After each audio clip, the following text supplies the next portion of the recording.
Day. All right, Kendall, thanks. It's time for our Pet of the Week, and our vet is here to answer your questions. We welcome Dr. Kristen Thomas of the 15th Street Veterinary Group, and she has Tetra with her today. Doctor, welcome on the show. Tetra is a cutie pie. Tell me a little bit about her. So she's a 4-year-old female spayed Border Terrier mix that was a owner surrender, kind of in a bad situation and stuff, but very friendly. Very friendly, and she's just hanging out. She just wants to hang out. So if you want to adopt her, call the Animal Rescue Foundation at 622-5962 or visit their ARF house at La Fortune Park during the hours on your screen. You can also visit newson6.com/pets for other pets who need to be adopted. And like every week, we have some questions, so let's get started. The first one comes from Christina. She writes, my Persian cat Oliver, who is 8 years old, has recently started using the bathroom in certain spots in the house. And then we noticed he was struggling to use the restroom, but would still try multiple times. Could this be a UTI? So it's not really a UTI per se. Could end up being that, but with our cats, they can easily get stressed out and have inflammation with their bladder. It's kind of essentially like a stress organ for them.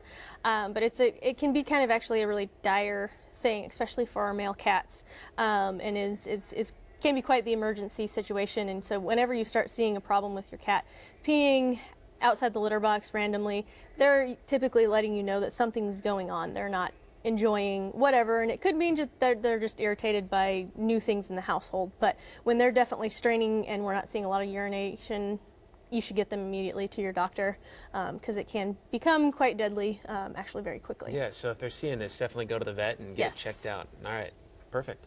Next question comes from Kara, and she asks, what do you do for a dog that's losing fur? It's not mange, just losing fur.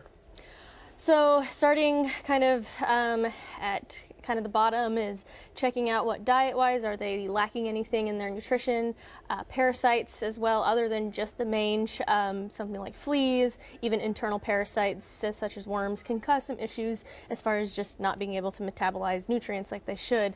So getting, kind of a complete physical to look at, having your vet go over some certain questions to talk about, the diet, grooming even, there's definitely certain times of the year when they're shedding more than normal, and so sometimes it just involves a little bit of extra grooming on your part to help get rid of that hair more so at one time versus shedding throughout the house all the time. When dogs get older, do they lose hair at all too, or is it not No, really? it shouldn't be. It's still the same. Thing. Yeah, it's not an age thing. There's other things that could be going on. So. Perfect. Here's our last question. It comes from Carol.